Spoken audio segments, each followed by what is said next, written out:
শুভ সকাল বন্ধুরা।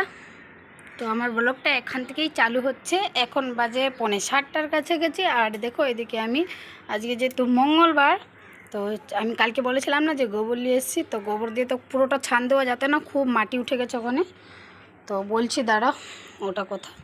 তো এখন মেয়ে যাবে 10:30টায় স্কুল। তো মেয়ের জন্য সয়াবিন আলু রান্না করব। আর এদিকে ভাত চাপিয়ে দিয়েছি, চাল দিয়ে দিলাম এক্ষুনি। তো ভাবলাম ব্লগটা এখান থেকেই চালু করি তোমাদের সঙ্গে। আর তোমাদেরকে সাথে নিয়ে ব্লগটা না চালু করলে কি না, আমার কাজগুলো মনে হচ্ছে অধুরা থেকে যায়। তো আধুরা আধুরা হলো কি হিন্দিতে বলে না বন্ধুরা। তো যাই হোক, এখানে দুধ দিতে আসবে, দুধের এটা ভাড়ো। আর এখানে জল রেখে দিলাম বান্টিল ভর্তি। আর যেহেতু আজকে মঙ্গলবার, তো আজকে আমার আমিষ হবে। তো আজকে সব নেপা কোছা ধোয়া মুছা আর সব ছান ধোয়া, বইটিটাও ধুয়েছি যেহেতু কালকে রসুন পেঁয়াজ কাটাকুটি হয়েছে। আজকে এগুলো রান্না করব। আর তোমাদেরকে একটু আগে বললাম যে এখানে এই যে ছান দিলে কি না, ছান দেওয়া যেত না, মানে নুরোটা লেগে যেত।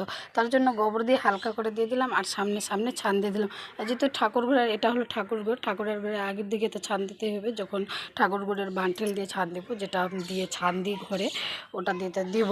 কিন্তু এদিককার কাজ কমপ্লিট, গুলিটাও ছান দিয়ে দিয়েছি। আর এই যে ছান দুইটা এখানে আছে, এদিকে ছান দেয়নি যেহেতু মেয়ের স্কুলের টাইম হয়ে যাবে। তো রান্নাটা করা আগে, মানে ওদিকে রান্না চাপিয়ে দেবো আর এদিকে আমি ঝটপট ছান দিয়ে দেবো। ছেলে ঘুমিয়ে আছে আর মেয়ে ঘরে পড়তে বসেছে।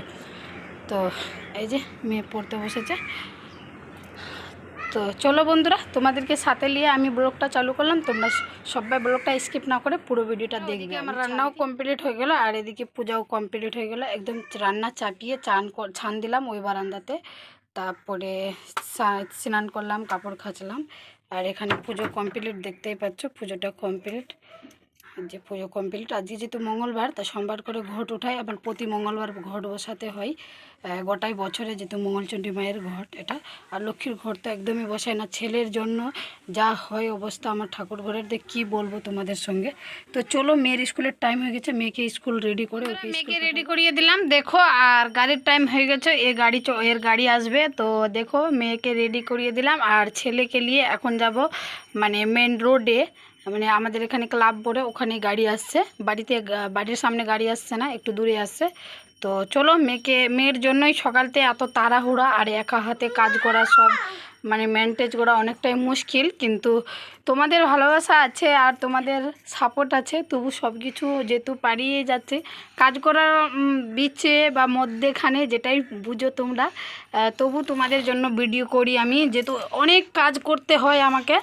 তো একা হাতে কিনা অনেকটাই ঝামেলা হয় আর অনেকটা প্রবলেম হয় আমার, যেহেতু ছোট বাচ্চা, আবার একা হাতে সমস্ত বাড়ির কাজ। আজকে যেহেতু মঙ্গলবার, আরও কাজের চাপ বেশি।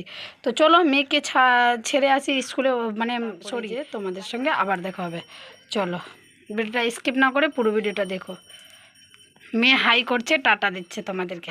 সামনে এই যে একটা মাঠ পড়ে, আর আমি চুনচুনি শাক ভাঙতে চলে এসেছিলাম। দেখো শাক ভাঙে নিলাম, তুরুন তুরুন কতগুলো শাক ভাঙলাম। দেখো সামনে, বাড়ির সামনেই মাঠটা পড়ছে। তো মাখনার ক্ষেত ছিল, মাখনার খেতে উঠেছে চুনচুনি শাকগুলো। বন্ধুরা সন্ধ্যা লেগে গেছে, এখন সন্ধ্যা দিতে যাচ্ছি। শাক ভাঙে এসে যে কাপড় খাঁচলাম, দেখতে পাচ্ছ কাপড় খাঁচলাম, চান করলাম, তবু ঘেমে গেছি, এত গরম করছে। আর এখন সন্ধ্যা দিব। সবাই ভালো থাকবে, সুস্থ থাকবে, আবার দেখা হবে পরের ভিডিওতে। তো ভিডিওটা ভালো লাগলে লাইক করবে, কমেন্ট করবে, সাবস্ক্রাইব করে পাশে থাকবে, ভিডিওটা শেয়ার করে দেবে।